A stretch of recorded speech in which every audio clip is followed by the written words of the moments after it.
Welcome back. We have to talk today about the insanity of the president. I know that we talk about that almost daily here, but today's one of those days where we have to talk about it a lot. And it's unfortunate because this morning there was a post where he attacked Taylor Swift and essentially claimed that she was no longer hot because he had attacked her.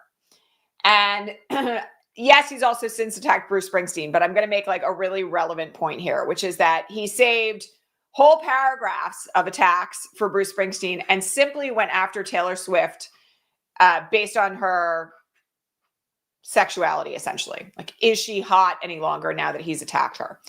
And I was walking around my apartment thinking about this morning because, you know, one of the things that we have to kind of take under consideration here is that so much of the damage that has been done by this administration since it came into play is directed at people who are already in some way marginalized. There was a report yesterday that Black women's employment plummeted last month by like double digits.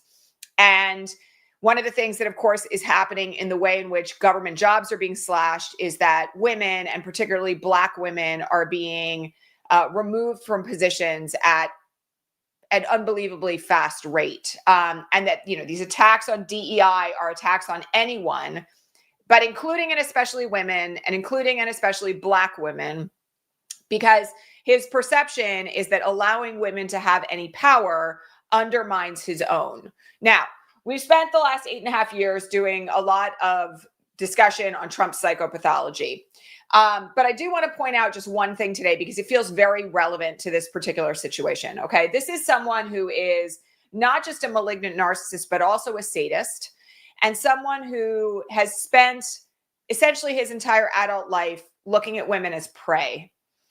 And one of the things that we haven't talked about here quite a bit, but we've talked about a little bit, is the fact that narcissists aren't born, they're made. This is something, by the way, if you understand the way in which narcissism works, you understand that it is essentially the outcome of substantial wounds in childhood. And one of the things that we know about Trump's early childhood is that he was very badly neglected by his mother, whether that was because of her illness or because of her psychopathology herself, we may never know. But the end result of this is that the outcome of his malignant narcissism has been this incredibly vitriolic hate directed toward powerful women. And the Taylor Swift thing this morning got me thinking about this, not just because of Taylor Swift herself, who obviously is not nearly as marginalized, anywhere near as marginalized as, say, a Black trans woman who's currently relying on Medicaid for health insurance, right? And at the same time, we're seeing other ways in which this is playing out in today's news cycle that is really disturbing. Okay, so we have to talk this morning about the fact that apparently today, LaMonica McIver, who happens to be my representative in the House of Representatives, is going to be arrested and charged by Alina Habba, who is currently the acting U.S. Attorney for the District of New Jersey. For those who don't know, the reason why this is happening is because when Ross Baraka, the mayor of Newark, was arrested, she was there. That's literally it. She was there. She objected to his arrest. ICE shoved her against a fence, and then she showed up a few minutes later, along with Bonnie Watson Coleman, who was also there, another Black woman who's in the House of Representatives, and others, to speak about how unjust and improper the arrest of Ross Baraka is. And now what has Donald Trump and his lackeys decided to do? They've decided to charge a very powerful and outspoken Black woman who happens to be the former president of the Newark City Council because she used her voice. And when you string all of this together, the connections are obvious, right? He is purposefully targeting women who are powerful, who he finds to be a threat. And he is doing it because anybody speaking up against him, but particularly women, and particularly women of color, essentially set off a chain reaction in his brain. This whole situation concerning the way in which he continues to attack women, and Black women in particular, is something that really has to be discussed in the public domain, in my opinion, because without understanding why he's doing it, and the fact that it's gendered, and the fact that it's racist, it may simply be just another one of the swath of crazy things that he appears to do. This particular way in which he has directed his anger and his power as the president of the United States is something that is really not getting a lot of media coverage right now. I'm going to give you another example of this. This morning, there was an announcement from Letitia James, of course, the Attorney General of New York, that she had won a restraining order against the Trump administration, a preliminary injunction. You all may remember that one of the first things that Trump did with regard to the state of New York when Doge came into power, so to speak, was that he clawed back $11 billion in federal funds that had already been provided to the state of New York for things like community health projects, pandemic response, funds that were designed to stop overdoses on fentanyl and other deadly drugs, right? He clawed all that money back, but only from the state of New York. And the reason why he did it in the state of New York is because Letitia James, again, this is another prime example, had used her voice and her authority to hold him to account, right? Took apart the Trump organization in New York State, obtained a hundreds of millions of dollars judgment against him for fraud. So what does he do? He targets yet again another woman who has raised her voice and used the power that she has to stop him. Again, there's just like a long-standing pattern here of this that is really disturbing. So this morning, Letitia James did in fact get an injunction. That money has now been apparently has to be returned to the state of New York. We'll see whether or not they do it.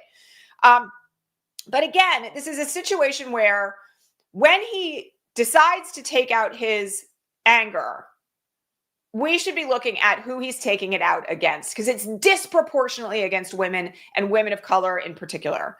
And I just had a moment today where it felt really important to just acknowledge that, right? That, he is not picking on everybody equally, right? I mean, even in the situation with the Bruce Springsteen post that came out after he attacked Taylor Swift, he was like, he's left the country to make these statements. We'll see how people are pleased with him when he comes back into the country. I've never liked his music, blah, blah, blah, blah, blah. All sorts of reasons to attack Bruce Springsteen, apparently, none of which have to do with the personal, abusive kinds of language that he uses when it comes to women and the ways in which he's wielding his power against women in particular. By the way, we have indications that apparently the DOJ is investigating Letitia James and others. So again, this is one of those things where, the context really matters. And if we don't have an understanding that, the way that he is built is not just about his narcissism and his sadism, but also about white supremacy and misogyny, we're missing the whole picture. Okay. A couple other words I just want to say about the LaMonica McIver situation. The reporting here in New Jersey is that she is going to turn herself in this afternoon if in fact they issue a warrant for her arrest. Her attorney, and this is very interesting, which, folks should be aware of this because LaMonica McIver is not going down without a fight. Her attorney is the lawyer who held the position that Alina Habba is in right now under President Obama. So essentially, this will be two U.S. attorneys for the District Court of the District of New Jersey going up against each other. And I'm just going to say one thing about this. Given Alina Habba's prior performance, the fact that she's been sanctioned by courts of law, she was a real estate attorney, she has no idea how to prosecute a case. My money's on LaMonica McIver and her attorney. And I'm also just going to say, I don't think this one's going to survive a motion to dismiss. Okay, we have another situation related to this, which we have to talk about, which is the judge who was indicted and arrested, by the way, for apparently obstructing ICE's ability to arrest a man who had shown up in her courtroom on a petty charge. And, we talked about this 2 weeks ago when she was arrested. All right. And now she's been indicted by a grand jury, which, by the way, I'm just going to say is confirmation of that old saying that, grand juries will indict a ham sandwich if the attorney in front of them arguing for it says that that's what they should do, because there's literally no case here. I read through the statements and the warrant, that, all the things that were attached to the warrant when she was arrested, they have no case. They truly have no case. There's not a chance in hell that they're going to be able to succeed on this. Well, and I will point out again, they have targeted a woman on purpose, right? They didn't go after a white judge or a white male judge, or rather they did go after, she's white, but they didn't go after a white male judge. And that's intentional, right? I mean, everybody should see this through the same lens that we're discussing kind of as the through line today. Yesterday, she wrote a motion to dismiss in her case, and it is so fiery. I mean, I actually was not surprised. Again, speaking of not going down without a fight, it's brutal, because what it does in the first two paragraphs of the brief is cite back the Supreme Court case that gave Trump immunity from criminal prosecution within the boundaries of his presidential authority to the court as a form of judicial authority and judicial immunity that she has concerning proceedings and actions in her own courtroom. She was scathing, and I really hope this case gets kicked out of court, because it should. It should. So again, the thing to remember here is that they are now targeting people with the Department of Justice, but look at who they are targeting, right? Keep an eye on that, because it really does matter. I mean, this is on top of the fact that there were announcements earlier this week that they're now looking at arresting Democratic lawmakers for God knows what. Okay, again, weaponization of the Department of Justice, but look at who it's against. Like, we can't miss the context of that, okay? Speaking of DOJ investigations, we have this really weird scandal happening right now because of a Jim Comey tweet. Not a fan of Jim Comey, just going to say it. So please don't take this as any kind of like defense of Jim Comey at the moment, okay? But he tweeted out an image of seashells on a beach, spelled out to read 8647. Now, I have to say something about this. Like, no less than Matt Gaetz used the term 86 in tweets that he wrote a couple of years ago concerning how he had removed certain Republican lawmakers or folks from his support chain in Florida. All right. I think anybody who's ever worked in a restaurant, like I was a cocktail waitress in a sports bar in college, right? Anybody who's ever done that kind of work knows what 86 means. It means scratching something off the menu or banning something or removing it from availability. It does not mean assassination. And yet, yesterday, all hell broke loose in Trump world. Kash Patel, Don Jr., claiming that Jim Comey had threatened assassination of President Trump. And then this morning, he's giving an interview on Fox News where he's claiming it was an assassination attempt.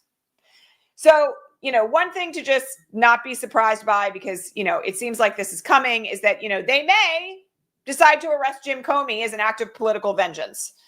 And again, all of this is ridiculous, meritless. Again, I don't like Jim Comey. He also subsequently apologized for what? For seashells on a beach? But we may see additional weaponization of the DOJ in this direction. And it's something that people should frankly be just keeping their eyes on. Okay. We had a couple of follow-up questions about yesterday's hearing in front of the Supreme Court. Reminder, if you want to ask me questions, you can become a subscriber at patreon.com/resistancelive for as little as $5 a month, less than 20 cents a broadcast. Get to ask me questions for 3 hours before every live broadcast.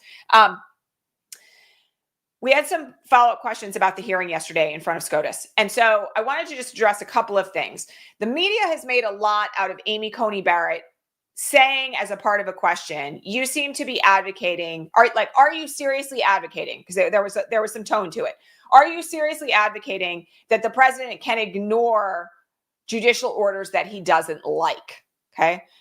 What people are reading into that is that Amy Coney Barrett has somehow jumped the fence and is now a part of the liberal minority of the court. False. Okay. I don't want anybody to get their hopes up here. And at the same time, I do think it's worth pointing out that the idea that Trump can defy a Supreme Court order, for instance, may be a step too far for Amy Coney Barrett. She has not, however, magically joined the liberal wing of the court. Okay. This may be a step too far for her. I will take that win, but I'm also not under any illusions that she's not kind of like a Christo nationalist, right? And while we have been kind of observing here where the winds of change might be moving on the Supreme Court recently, and she has joined in some instances the liberal minority, as has, John Roberts, in certain moments, in certain cases, I really do think it's like a huge overstatement for anybody to be claiming that Amy Coney Barrett has suddenly magically turned into like a Democratic appointee. She hasn't. Okay. And again, we're not going to see a ruling on this case until June. And I am not holding my breath until it comes out. I was also asked, what happens if we lose preliminary injunctions nationwide. So I want to just reiterate, there was a whole broadcast about this yesterday. You can go back and watch it. I will make sure that I link it above when we're done on the live. But I want to just reiterate to folks one thing, okay? The birthright citizenship case has been a vehicle for the Trump administration to challenge nationwide preliminary injunctions. And why are they doing that? Because if nationwide preliminary injunctions die, then somebody who objects to, for instance, the eradication of birthright citizenship, which is contained in the Constitution, will have to go to court in their district court. And then someone else who objects will have to go to court in their district court. There are 94 district courts in the United States of America. So if we don't have nationwide injunctions, we have a piecemeal process by which the Trump administration can break the law. Because they can break the law in Nevada and they can break the law in Arizona, and we will no longer be able to go to one judge and say, no, this is unconstitutional, banned nationwide. Literally, you will have to have people going in all 94 district courts. And that is not a means to justice. What they are essentially advocating for is the ability to break the law at whim. And again, I think it was Ketanji Brown Jackson who said this yesterday, to, catch me if you can. All right. Somebody asked, what do we do in this instance? Well, it's not going to be ideal if nationwide preliminary injunctions go down. It's going to mean a lot of things in a lot of arenas way beyond birthright citizenship. I mean, essentially, it will be a decimation of the power of the judicial branch. And I'm just going to say one thing about this because this is speculation on my part. But I'm going to tell you that the one thing that the Supreme Court is unlikely to do is eliminate their own power.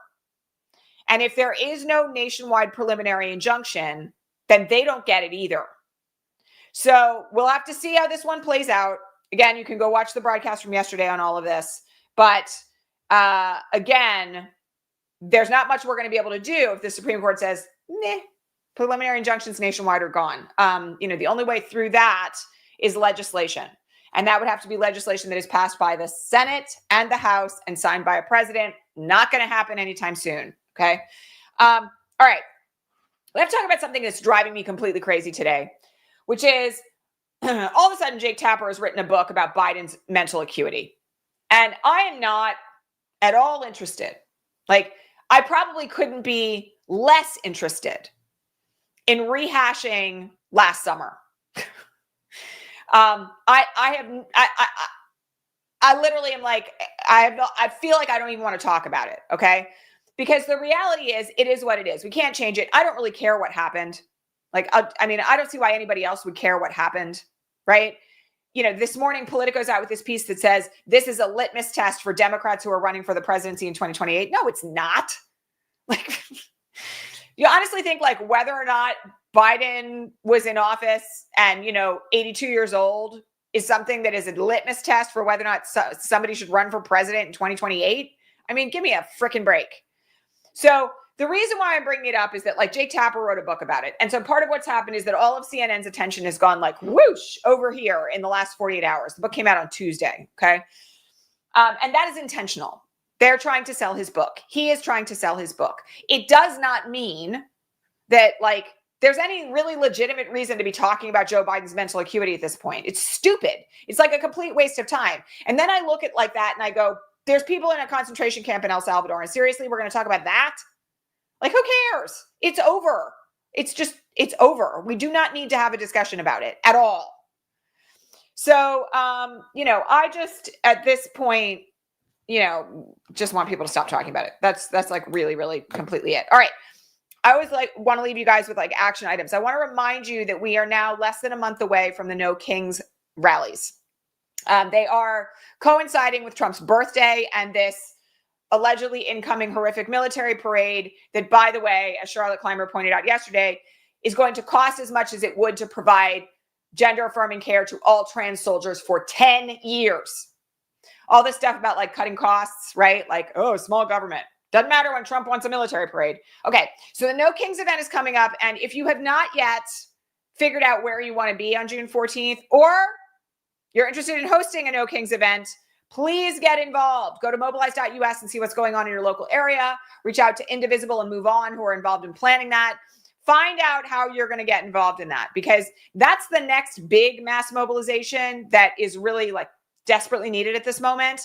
And it's being organized to be a target at exactly the right moment. So I want to encourage you all to do that. I'm also just going to mention there's another vote coming up on this crazy crypto bill that we talked about earlier in the week, that's attempting to like essentially deregulate crypto. And unfortunately, it appears there are some Democratic senators who want to vote in favor of it. I posted something on my Blue Sky about this morning, and please have a look. If it is your senator, like Gillibrand happens to be one of the people who seems to think this isn't that big of a deal. If your senator is on there, please make your phone calls. And if you have a Republican senator, please make your phone calls. Okay. Again, this is something that is going to allow an enormous amount of money to flow into the Trump administration and the Trump family without any way to measure it. Makes me very nervous. Should make all of us very, very nervous. So please make your phone calls today and ask them to vote that down. And I think that's about it. I hope you all are still considering rolling out to a Tesla takedown protest this weekend. Coming on Monday in our new educational series, I have done a video breaking down why Tesla takedown has been so successful. The reason why I've done this is because their roadmap to organizing is one that everybody should learn from, okay? Including their messaging strategy, which has been like flawless, all right? So that's coming on Monday at regular time for everybody who's interested in seeing it. And there will be, for our Patreon subscribers, a special progressive happy / coffee hour today at 3 p.m. Eastern. So if you are a Patreon subscriber, I will see you then. If you're not, you should get on board with us. And please don't forget to like, subscribe, and share this broadcast. Drop me a comment after the fact to tell the algorithm that you like what we're doing here. And I will catch you all back here next week at regular time. All right, my friends, enjoy your weekend. Get some rest. Get organized. I was at an organizing meeting last night for 3 hours. Let me just tell you, like, people are moving. There's shit happening everywhere. Plenty of room to get involved. Please do it. All right. I'll catch you all soon. Take care, everybody. Have a great weekend.